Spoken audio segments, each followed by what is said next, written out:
একাধিক সাইডে বিয়ে করিয়া স্ত্রী হিসেবে ব্যবহার করা হারাম না হালাল?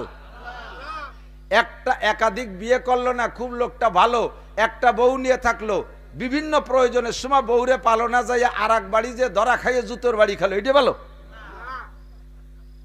বিয়ে দুটো করলো না, আকাম করে করে ধরা খাইয়ে জুতোর বাড়ি খায়, এ লোকটা ভালো, এ লোকটা খারাপ না।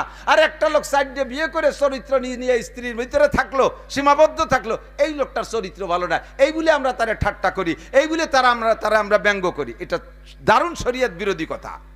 যে একাধিক চারটে বিয়ে করছে, যদি আল্লাহ তাআলা তাদের তৌফিক দেয়, সুযোগ দেয়, কেন করবে না? চারটে গুণ থাকলে বিয়ে করতে পারে। চারটে কয়টা? এক নম্বরে শারীরিক অবস্থা ভালো থাকতে হবে। খেয়াল করেন, শারীরিক অবস্থা মানে মোটা সোটা এরকম ভিডিও বুড়ো না, অনেক মোটাকে কিছুই নাই, কি নাই তা ক্ষতি গেলাম না, কিন্তু শারীরিক অবস্থা ভালো আছে। এক নম্বর, কিছুক্ষণ বসে থাকার পরে উঠে দাঁড়াইছে, সোহে গণ টিবরি মারে, আমি নূর দেখতেছি, সোহে জুনি জলে উনি নূর দেহে, তোমার আড়েরও মগজ হয়ে গেছে, তুমি দুই বিয়ে না, তাড়াতাড়ি তুমি কাজু বাদাম খাও বাঁচতে চাও যদি। এক নম্বরে শারীরিক অবস্থা ভালো থাকতে হবে। দুই নম্বরে ইনকাম সোর্স ভালো থাকতে হবে। বউ পালা হাতি পালার চাইতে কঠিন, ইদানিংকালে আরো বিপদ। আমাদের ছোটবেলায় আমার মা বলতো, বাবা বউ পালা হাতি পালার চাইতে কঠিন।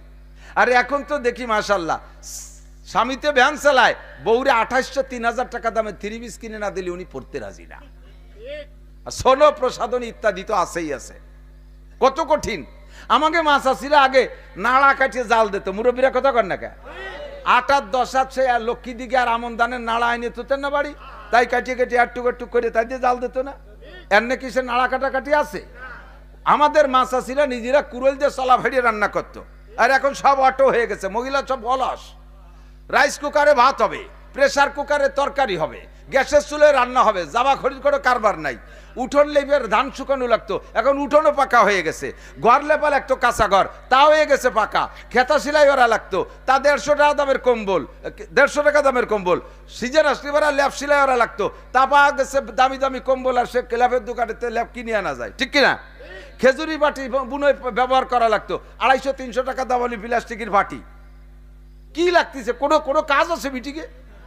ধান সেদ্ধ হয়ে খাইতে কষ্ট হবে, তা ধান বেশি ফেলাই দিয়ে চাল কিনে নিয়ে এসে অটো হয়ে গেছে সব। যার আগায় অজ্ঞ, আমি তার আর আসতেছি না, আজকে সারি যেতে পারলি।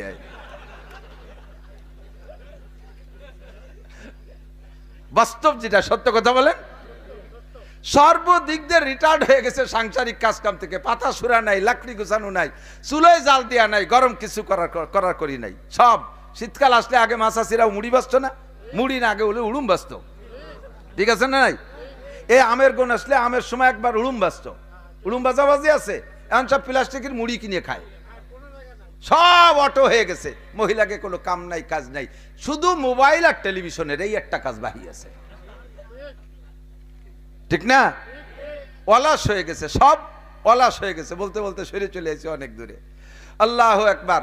তো দোস্ত, এখন মা বোনরা তাদের একাধিক বিয়ের দরকার নাই, শরীয়তে তাদের জায়েজ নাই। তারা দুনিয়ায় যেমন এক স্বামী পাইয়া খুশি থাকবে, জান্নাতের ভিতরে তার স্বামী 1000 বউ পাইলেও দুনিয়ার এই বউটা এই সমস্ত স্ত্রীদের উপরে লিডার, নেত্রী হয়ে থাকবে। বলেন আলহামদুলিল্লাহ। তারা তাতেই সন্তুষ্ট থাকবে, বেশি স্ত্রী তারা স্বামী তারা চাবে না। পুরুষরা পাবে এরকম। সমস্ত জান্নাতীরা আল্লাহর কাছে অনুমতি চাইবে, আল্লাহ তেলাওয়াত শুনলাম, তাহলে এখন যাই। আল্লাহ পাক রব্বুল আলামিন বলবেন, আমার মাহফিলে এসে একটু তবারক না খাইয়ে খালি মুহি চলে যাবে, এটা কেমন হয়? মাহফিলের শেষে বিভিন্ন জায়গায় তবারক দিচ্ছে তোমাকে দুনিয়ায়, তা আমার জান্নাতি মাহফিলের মধ্যে তবারক না খেয়ে চলে যাবে, এটা কেমন দেখাবে? একটু তবারক হবে তোমাদের জন্য। জি আল্লাহ, তবারক নেব। তো আল্লাহ পাক ওই জায়গা আপনাদেরকে এই কোরআনের মাহফিলে বসে তবারক খাওয়াবেন। এক একজনের সামনে তবারক বিতরণের জন্য আসবে 72 জন করে হুর। এ হুররা খাবার দিয়ে চলে যাবে আলাদা করে গোডাউনের মধ্যে, তা না। যার জন্য যেই 72 জন হুর আসবে, ওই 72 জন ওই লোকের বউ হবে, স্ত্রী হবে। সুবহানাল্লাহ, ভাঙ্গাচুরা হয়ে গেছে,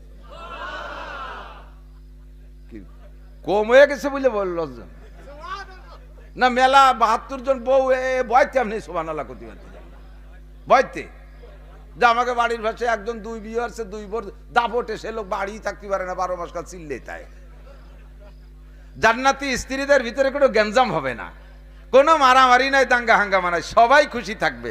কাজী ৭২ জনে ভয় নাই, খালি ৭২ জন না। এরপরে জান্নাতে যাওয়ার পরে প্রত্যেক মাসে ১০০০ করে বিয়ে করবে এক একজন জান্নাতি পুরুষ।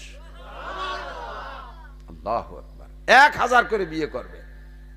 ও বোর অভাব হবে না, ও জায়গা চাইরে নাও দেন মহরে টা দেওয়া লাগবে না, বিয়ের বাজারও করা লাগবে না, বউরে কামাইরে খাওয়ানো লাগবে না, ১০০০ করে বিয়ে করবেন। বলি সুবহানাল্লাহ। এই ৭২ জন করে হুন, মহিলারা আবার মনে মনে রাগ হচ্ছে যে উনরা ৭২ জনের পারে, আমাকে কয়টা তা তো করলো না। এক একজন মহিলা কয়টা স্বামী পাবে তা তো একটা দরকার আছে না, তা দরকার নাই। দুনিয়ায় যেমন একজন মহিলা একাধিক স্বামী গ্রহণ করা বদনাম, একজন পুরুষের ৪টে বিয়ে করলেও ৪টে বিয়ে অনুমতি আছে, ৪টে তো করতে পারবে নাকি বলেন? একজন পুরুষের ৪টে বিয়ে করতে পারবে। কয়টা বিয়ে? ৪টে বিয়ে করতে পারবে, ৪টে বিয়ে করতে, ৪-এর বেশি একসাথে রাখতে পারবে না। তো মহিলারা যত বড় শক্তিশালী তসলিমা নাসরিন হোক আর আন্তর্জাতিক খ্যাতি সম্পন্ন কোন নুচ্ছ মহিলা হোক, শরিয়াতে, ইসলামী শরিয়াতে কি তাকে একাধিক স্বামী গ্রহণ করার অনুমতি আছে? আছে।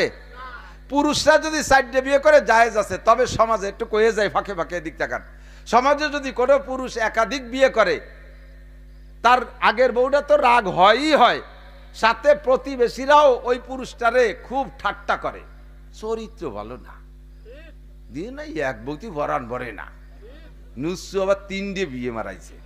এই বাংলায় কয় না, এগুলো কয় না?